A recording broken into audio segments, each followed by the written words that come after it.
Hello YouTube, I'm a former Fire Mecca affiliate and the owner of Fire Mecca has been posting lies about me online. Last month they made a 20-minute video they put on YouTube that's absolutely filled with lies. Almost 100% of it is lies, and I'm making this video to show you the receipts, to show you the evidence that they are speaking all these lies, and I'm debunking and showing what they're saying is false. If you do not want to watch this video, this is your fair warning to stop the video and go do something else.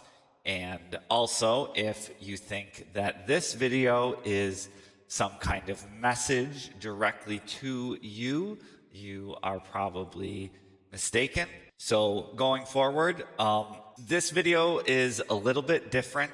I should say that at this point, I think we've covered maybe 10 to 15% of all the stuff. The owner of Fire Mecca insists on spreading false allegations, lies. If you have been thinking of working for this person, doing some kind of business with this person, they have absolutely no problem lying through their teeth, spreading false allegations and lies to their audience or whomever online.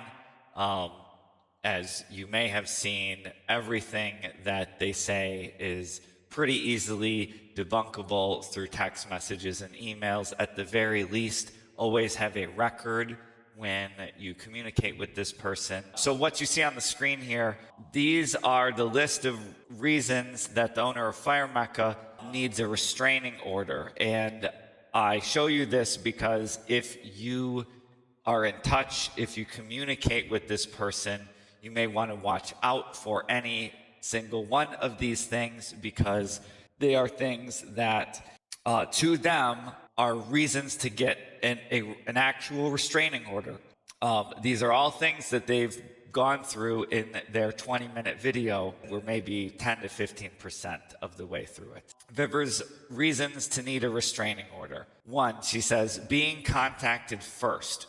Number 2, expressing interest in Viver's nonprofit, but then not attending any of those events is in their video. They're reading off they're reading off the plea they had to a court to get a restraining order. They're actually reading off of it. Number 2, expressing interest in Viver's nonprofit, but not attending any events. Be very careful about that. Don't express any interest and then change your mind or something. They might want a restraining order on you. Don't talk about any uncomfortable topics, although you can never know beforehand what makes the owner of Fire Mecca uncomfortable. You could be talking about something you think is totally normal, like dinosaurs, and you have no idea that that made them uncomfortable. They'll go to a judge and say, hey judge, this person talked about this stuff and it made me uncomfortable. A person like this might need to make like a list of all off-topic things before they communicate with anybody, because apparently some topics in their video, they never say what topics. They say talked about uncomfortable topics. They made up a story about petting a cat weird. That's for Viver's needing of a restraining order. Also on their list, talking about topics that Viver's considers abnormal, similar to the uncomfortable topics. You can't know ahead of time what Viver's considers abnormal. Considering some of the things that they're into, it's pretty hard to tell. For instance, you were into like body suspension. That's pretty abnormal. Now, whether or not talking about body suspension needs an actual restraining order, I would think is unlikely, but Viver says in their video, talking about topics to be abnormal is needing a restraining order. Number 6, not following Viver's secret rules. Viver's in their video outlines a lot of secret rules, secret boundaries that they did not communicate absolutely whatsoever at any time, but then is going to a judge saying, hey, this person did these things. Probably One of the most concerning ones on the list when someone has secret rules and doesn't communicate them to you. For all you know, Vivers has a secret rule and they could go to a judge and say, this person didn't follow my secret boundary that was never communicated. You work for someone, you don't know what these secret rules are.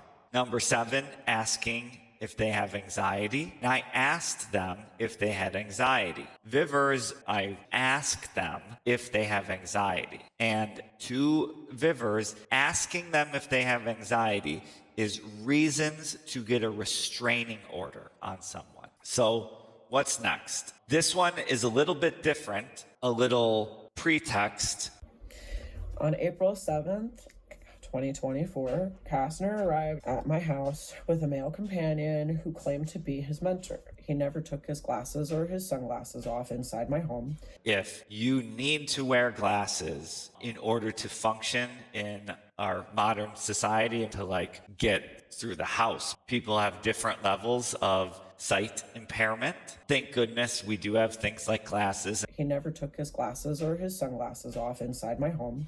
He never took his glasses or his sunglasses off inside my home. In order to see well, having a friend who wears glasses. This is reasons, according to Vivers in their video, they put it right on their business YouTube, Fire Mecca. They're going to specifically mention that my mentor didn't take his glasses off when he was invited into her home. If you need glasses to see, it's not your fault if someone is uncomfortable around you wearing glasses. I don't know if Vivers doesn't like disabled people. She was bothered by the fact that this man, who's in his 70s, didn't take his glasses off when he came into the house. We were invited into the house, which is the other lie here. Listen to what they say about a 70-year-old man. She was uncomfortable or bothered, something enough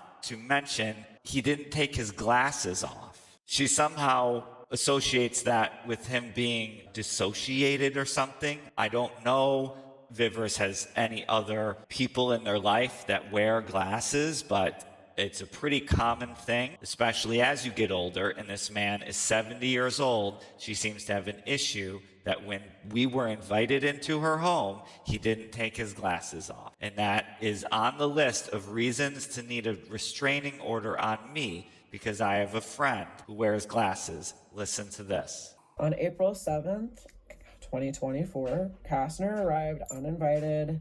That's false. We were invited, but I already covered that.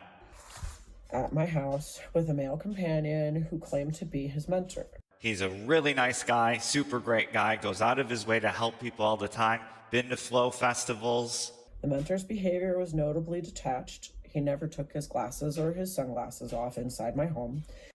He never took his glasses off inside my home, which goes right with was notably detached. I don't even know what that could possibly mean. The dude is one of the friendliest people that I think I've ever met. But second of all, we've seen time and time and time again Vivers make these accusatory statements, admitted to having complex trauma and chronic anxiety, smoking lots of marijuana, which leads to memory problems, increases forms of anxiety, can even lead to psychic breaks from reality. Whatever notably detached somehow goes with the fact that he didn't take his glasses off. Why I need a restraining order because my mentor, who's in his 70s, didn't take his glasses off, I don't know. But something you need to know if you are thinking about being a Fire Mecca affiliate and you do wear glasses, they may interpret you as somehow being quote unquote detached. And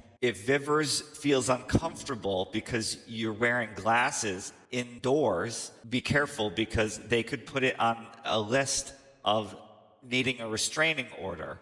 Or even if you have a friend that wears glasses, according to Vivers. On April 7th, 2024, Kastner arrived at my house with a male companion who claimed to be his mentor. He never took his glasses or his sunglasses off inside my home.